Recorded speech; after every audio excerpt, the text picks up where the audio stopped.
23শে জানুয়ারি ছিল বলেই আমরা 15ই আগস্ট পেয়েছি। নেতাজি মানেই প্রতিটা ভারতীয় রক্তে মিশে থাকা আবেগ। নেতাজি মানে দেশপ্রেমের এক দৃষ্টান্ত। নেতাজি মানে তোমরা আমায় রক্ত দাও, আমি তোমাদের স্বাধীনতা দেব। নেতাজি মানে সত্যিকারের সুপার হিরো।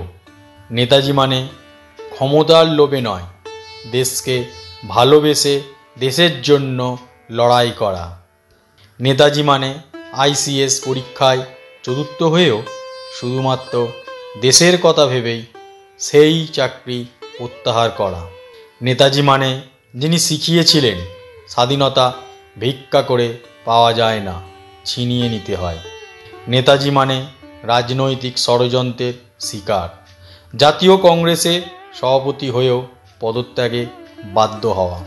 নেতাজি মানে টাকাই নয়, দেশের মানুষের মনে ছবি হয়ে বিরাজমান দেবতা। নেতাজি মানে ব্রিটিশ সরকারকে উচিত শিক্ষা দেওয়া। নেতাজি মানে ইম্ফলের মাটিতে প্রথম ভারতের তীরঞ্জিত পতাকা উত্তোলন।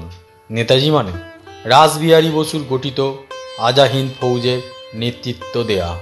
নেতাজি মানে যিনি বেঁচে থাকলে আমরা আজ হয়তো এক অন্য ভারত দেখতে পেতাম। নেতাজি মানে অখণ্ডিত ভারতের প্রথম প্রধানমন্ত্রী। নেতাজি মানে জয় হিন্দ।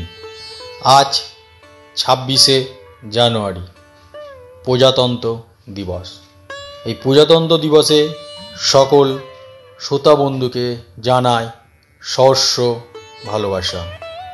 আমাদের চ্যানেলটা যদি ভালো লাগে সাবস্ক্রাইব করুন, শেয়ার করুন, লাইক করুন এবং বেল আইকনটি ক্লিক করুন।